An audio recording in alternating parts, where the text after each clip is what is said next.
All right, so we have a very special vehicle to work on today. We've got BlueSteel. You may have seen BlueSteel down to the heavy wrecker games when Corey rolled the clip. We're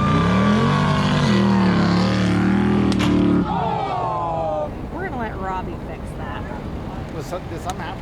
I don't know who did it. Snapped the rope and damaged it. This is Matt's Off-Road Recovery's tow vehicle. Basically, since 2016, BlueSteel has been nothing but a workhorse, just doing everything it needs to do for Matt and his crew, and now we're gonna give BlueSteel a little bit of love. So, it's here. Last week, while we were on our recovery, Hefe dropped BlueSteel off, so let's go take a look at it. We're gonna show you all the damages, and we're gonna show you just exactly. You wanna play Bloody Knuckles? No, absolutely not. Just exactly what we're gonna do to make BlueSteel brand new and beautiful and workable again for Matt at Matt's Off-Road Recovery. Follow. If you were at the heavy wrecker games, you may have been there when a big, humongous long rope just snapped, popple cracked, all the way back here, and it completely demolished BlueSteel, ripping the mirror off, busting the hood, busting the fender. It broke the light, the grill, all of it. So, the guys down at Matt's Off-Road Recovery, they've already put in a new light to make it legal, a new grill, and a new mirror. They didn't fix the body, so that's where we come into play. So we're gonna be fixing this fender. We don't need to fix the hood because it's already fixed. It's got a Robby Layton sticker, and it's got the original Bleepin' Jeep trail repair sticker on it. So, the hood's taken care of, so we won't be doing anything to that. There's a few dents in the door. We're gonna be fixing all of that. Moving on to the back of this truck. This bed has been nothing but a utility box since 2016. So it's smashed. There's oil. Trailers come down on it here. The back bumper is being held on by zip ties. Check this out. They got red on this side. They got black on that side. Tailgate's demolished. It also looks like they had a fifth wheel drop. Yeah, I'm gonna go ahead and say that this thing has been put through the ringer. It's been tested. The tailgate's garbage. It looks like they've had a trailer come up and just bonk it right there. You know that side all too well. Yeah. You know, I may or may not have encountered something like that in my life. Because someone didn't latch the trailer hitch. Yeah, I'm not saying any names. Rear bumper's coming off, tailgate's coming off. We're pulling the bed, pulling the fifth wheel hitch out, and guess what we're gonna do? We're gonna install a flatbed. We're gonna make this more workable for Matt and his crew. We're gonna be pulling this bed, installing the flatbed, getting it all mounted correctly, and then we're taking that flatbed and the front bumper to our friend Kevin up at Powder Extreme Coatings. He's gonna be sandblasting and powder coating the bed, sandblasting and powder coating the bumper, while we bring the truck back and do all the repair work. So, moving along, it looks like the rest of this truck isn't terrible. The driver's side has a little bit of, you know, scratching and stuff like that, but nothing major. So after we get that right front all fixed, this truck's gonna be like it's brand new. Once we get this pulled into the shop, I'm gonna show you guys the new flatbed. It was custom built by a guy out in Delta. It's just the right size with just the right amount of boxes so that BlueSteel can get back to work. So while Hillbilly's backing the truck up into the shop, I'm gonna walk in, get the door open. Good. We've got it all inside. Tailgate doesn't work, which is fine. We'll figure out how to get it open. So on these Ford beds, they've got all these Torx head T50 bolts, never want to come out. So we're gonna try to get them out, but otherwise, on nine times out of 10, I've got to weld a nut to the tops of these to actually remove the bolts out. We'll show you that process here in a minute. Steve and Hillbilly are gonna start on the bumper. We've got a fuel filler neck, and I think we have a def spot where def goes in. Boom, yeah, right there. All right, so we got those that can be disconnected. We got the taillights that can come out. We got the tailgate that can come off. We got the rear bumper. And these are all just things that can get started in order for the bed to come off. Once we get the bed unbolted, we're gonna be pulling it out and using our Lift King to actually remove it. Oh, seriously? This was not opening. I'm not joking. Okay, all right. I thought I was losing my mind. This was not opening. But now it opens, so I'm not gonna press my luck. I'm gonna leave it down. I'm gonna go show you guys the flatbed like I promised. So this is a custom built flatbed. We had a guy out in Delta, Utah build it, and this thing is awesome. It's got a built-in turnover ball right in the center. It's got a really nice headache rack, and it's got 4 boxes. Check this out. Each side has its own box, full of goodies. Once we get this inside, we'll show you guys everything inside. This thing is not your run-of-the-mill production style flatbed. Built in a factory, thousands of them built a day. This is custom built, one-off for Matt's Off-Road Recovery. And this thing it's just super nice. We've had this guy build a couple other beds, just does a phenomenal job. At the back, we're gonna have all these lights. We've got a trailer plug that goes right in the center, and got a receiver hitch, a couple D-rings. We might reach out to Matt, see if there's anything else he wants added to it, maybe a couple hooks, I don't know. But for the most part, I think this bed is exactly what it needs to be. Oh, you know what we could do? Hot pink underglow lights under the bed, so he flips his headlights on, pink glows from underneath. But for real, okay, you guys, shh, don't tell Matt. We could make out of aluminum a Matt's Off-Road Recovery logo that bolts to the center. That'll look sweet. And then you could polish it because you're so good at polishing aluminum. That actually looks super good. It would. So go get it powder coated black and then just put a sweet logo right in the back of there. That would be awesome. There we go. Now we're talking. Now we got to go back inside. We got some cool new tools, some snap-on screwdrivers, so I can join the cool club with Hillbilly. Do I get the green one? Nope, I get the green one. It's Phillips in a flat. He gets a red one, I get a green one. Well, we're gonna use this today, so we'll just hurry and I think everybody needs one of these. That is so cool. And then we're just gonna put this over on a stand.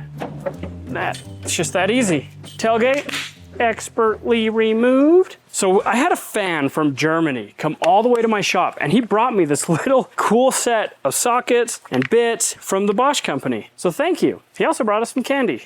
Now we have some of these, we call them bumper kits, but I didn't have a Bosch one and I didn't have one that was hand delivered all the way from Germany.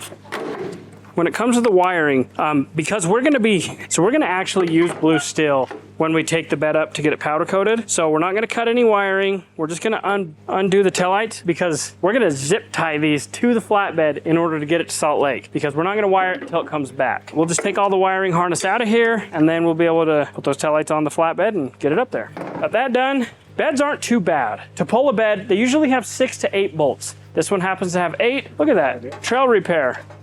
So Hillbilly's cutting all the trail repairs off. Look at that. It's literally like all but busted. I really like Matt's way of fixing things. These zip ties. Look at that, even drilled special holes. Red on one side, black on the other. Easily removed. We do need to save that because we need the license plate. First socket, broken. Here's the security one, so it's hollow. Yep. Nope. I stripped that out. Oh, did you? All right, I broke a bit and I stripped one out. I'm not even gonna waste my time. Steve, I need the welder. So Steve's getting the welder hooked up. I'm gonna come over here to my bolts and I'm gonna grab some donor nuts. Where's my nuts? Just want normal hex, all right. Before Robby can weld on the cheater bolts, I gotta get the batteries disconnected so we don't fry nothing. Get my little crescent wrench out of my pocket. Wiggle it until it comes off. There's one side. Looks like they've arced that out pretty deep. Yeah. Means they went from positive to ground. And it went psst, makes sparks and melts. Okay, you're good to weld, Robby. Yep, that's grounded, so we're just gonna tack this. Ooh. All right, so I'm gonna weld that, let that cool for a second while I weld this. Woo! It's the ground. So what I do is I fill it full of weld so the heat will penetrate. We'll see if I can impact this one off. Well, that didn't work. My weld busted off. Let's see if this one will work. So it really helps when you actually penetrate your weld. You don't always have to penetrate your welds, but it helps. It does help. So I'm gonna weld this. Put a big fat weld on that, then I'll weld the nut to it. See if this one will come off. Ah! Third time's a charm. Nope, what in the heck is going on? It started to move. All right, fourth time's a charm. Once that cools down, victory is mine. Ah. Ah. That one's gotta be cut. So this is the joys of Ford bed bolts. Hey, this style's a lot better than the 90s style. The 90s style's carriage bolts, you always rip the carriage. I'm gonna start doing wiring. I am taking the gooseneck pigtail for the electrical out of the bed. If only this was a perfect world, we would be able to take these bolts out. No troubles, no welding, no nothing, but it's not how it goes. Okay, I pulled the 4 bolts to hold this auxiliary plug in as ruh-roh. I'm going to climb underneath and pull the plug off of it. The hole ain't big enough for the plug to go through, so you want to try pulling while I hold the plug? Ready? So Steve is undoing the filler neck for the fuel and the def off the bed, which is a couple of bolts, so that way we can lift the bed off and the filler neck stays with the truck and not the bed. Got another one. And another. And another one. One more. Expertly removed. It ain't moving. Steve, I need a cutoff wheel. All right, so now we have successfully removed 7 of 8 bed bolts. Anybody that's ever taken these out, they are miserable. Miserable. Miserable. When you cut these off like this, you've got to be very careful to not cut the bed. Now we realize we're not using this bed again, but a lot of times you got to reuse the bed. You're just removing the bolt. So there's a washer here that you can cut to and stop. Getting all the wiring fed out of the bed for the tail lights and the trailer plug and auxiliary plug. All right, after 10,000 cuts, I was successfully able to cut the head off and I didn't damage the bed. So see, it's got this washer on these forward bed bolts. And so if you just cut and only cut that washer, you don't damage the bed. Now I've actually, at one point in my life, had an employee that cut completely through bed braces to cut the head of a bolt off. He has since learned his lesson. So this bed, in theory, is ready to come off. So what we're gonna do is we're gonna pull the bed, we're gonna pull the truck out. We're gonna use our Lift King bed lift, but not before Hillbilly doesn't give me a little back adjustment. Yes, sir. My back is out. This is real. Ready? Yep. Okay. Oh! I'll bet the mic picked that up too. Oh. If Decent Garage would actually come around, maybe we could get our backs adjusted more often. All right, so it's time to pull this thing out, get the bed off, and I already told you what we're gonna do, so I won't repeat it.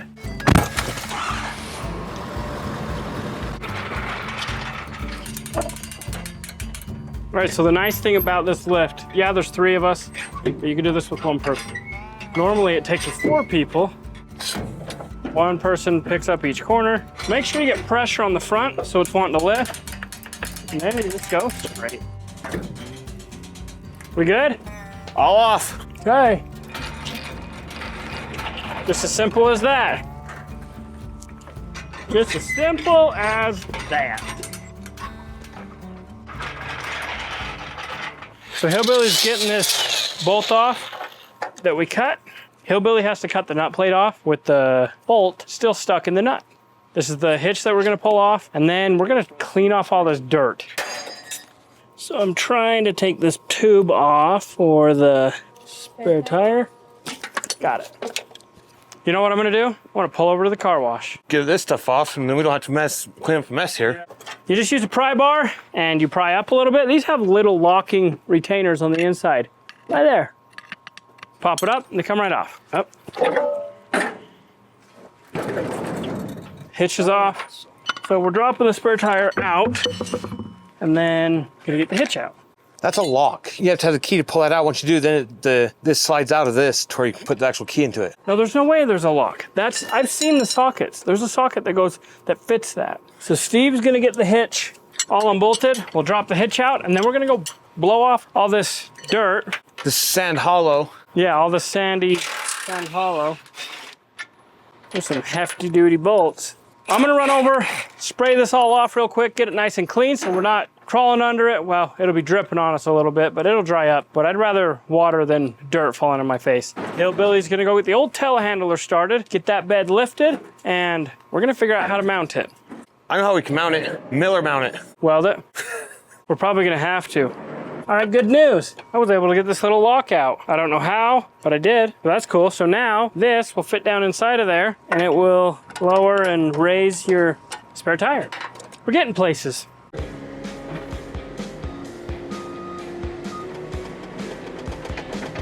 I had to get the skid steer to move the bed away from the building because the old telehandler is not very gentle on the steering anymore. It needs some TLC.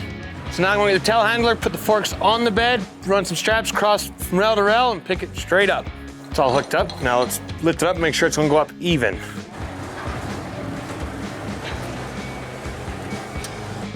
Now we just wait for Robby to get done washing the dirt and stuff off. All right, I got all the mud off. So I'm just gonna take it up the road, air dry it a little bit. It's a little bit different than the beds I've done before. So normally I do cross members and set it up a little bit, which we may still do cross members, but I've just got to figure it out. But I'll have a plan here in a minute. Okay, hold it right there for a second. Okay, I'll start following it back a little bit the other way. So the frame rail is about 37.5.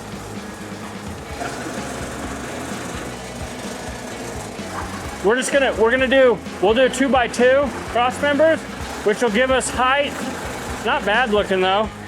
I think we need that Toyota body out of there. I think we need to use the lift. All right, so we're gonna pull this in and try to lift the bed off now. You'd think since we just put it on, we wouldn't try to take it off, but we're gonna use the lift to take the bed off. Then we're gonna figure out how to mount it, but I think we're gonna do some 2x2 runners, do 4 of those, and then possibly some plate in the middle. We're not totally sure. We're gonna figure it out. Go back another 4 inches, right there. Okay, that'll work. So we're gonna raise this bed up, figure out our cross members, set it down, adjust it, tack it, bing, bang, boom. Let's measure the rails, measure this, and we're gonna put a cross member here, and we're gonna put a cross member like right here, and we'll drill holes. Because we can't put a cross member here, because it kicks up. We'll put 2 cross members in the rear. You see what he done to the pipe? He notched it out for the frame. Was 2 inches gonna be too much for that notch out? No, we're fine, that's like way back. And then we're gonna build some gussets that come off of this. All right, so Hillbilly's gonna start cutting the 38-inch cross members, and I just noticed an issue. This box is gonna create some heck. So we might have to do some modifying of that box. So we may not get this fully mounted tonight. We're gonna get working on cross members, and we're probably just gonna disconnect these, get them out of the way, get it mounted, and then figure out what to do as far as the box. We might be cutting and notching it because right now it's set up to flush mount like this, flat, and to put fuel and def in, if you do this flat, it's gonna be a nightmare. So I'm thinking we need to adjust it like that to where you can put your fuel nozzle in on an angle and actually fill up versus the way it's set up right now, which is gonna be flat.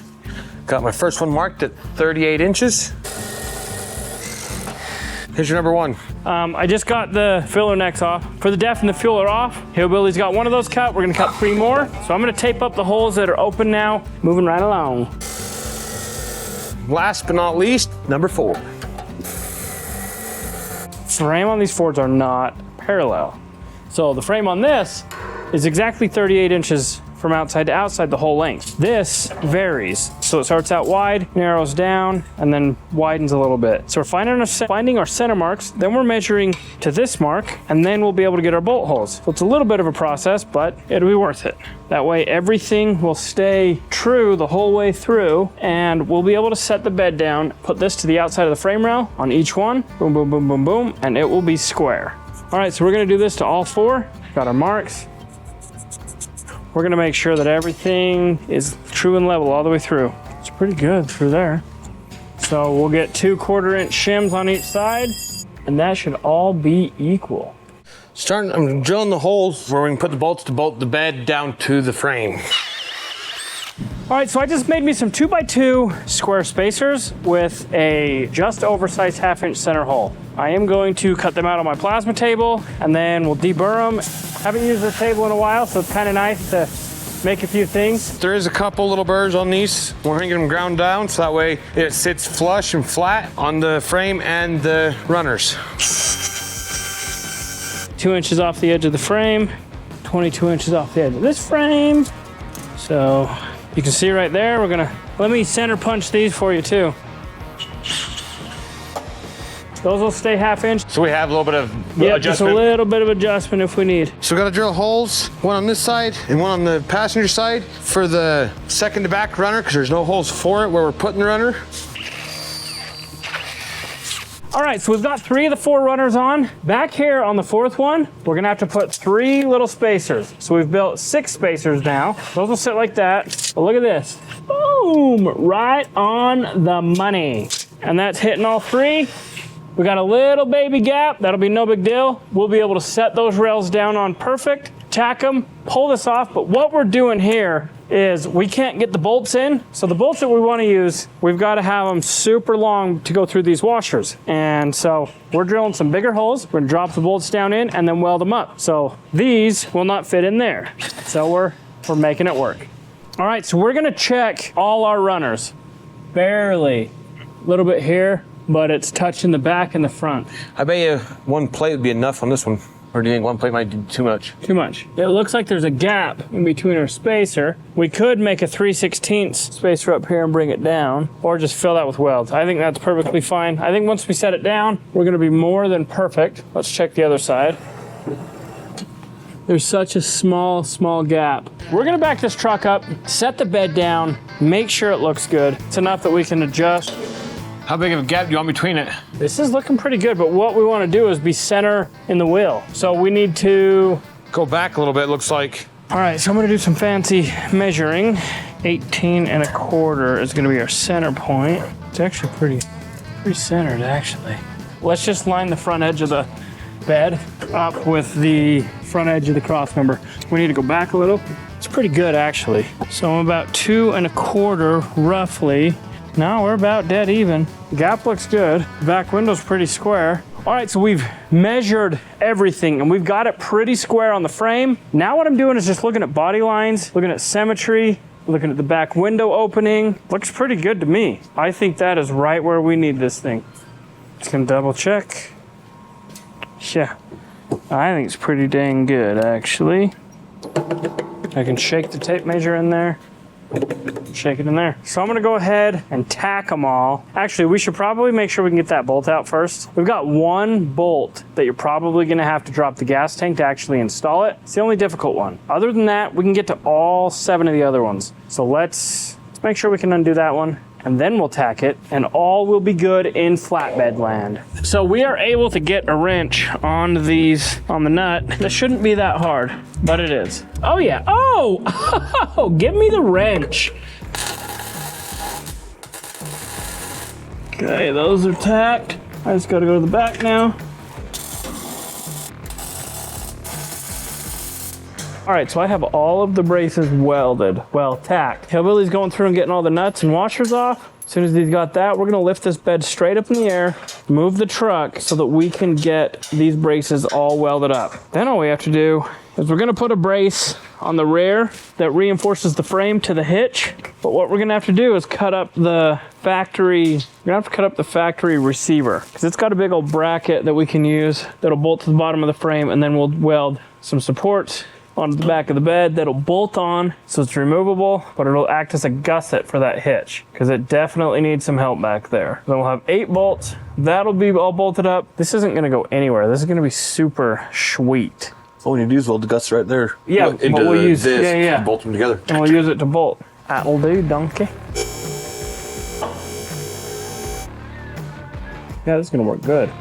So while he's taking the truck out, I was looking at the bed. We're gonna just have to cut all this out, make a notch down in this box to where the filler net can angle and go down to that tank. That's just a minor little detail. That's not for tonight. So now we've got these braces that we can fully weld up. So I'm just gonna weld around them, and then I'll decide if we should build some gussets. I think it's gonna be pretty strong. There's 4 runners, it's gonna be all grade 8 bolted in, and we are gonna tack these bolts in place so they don't spin.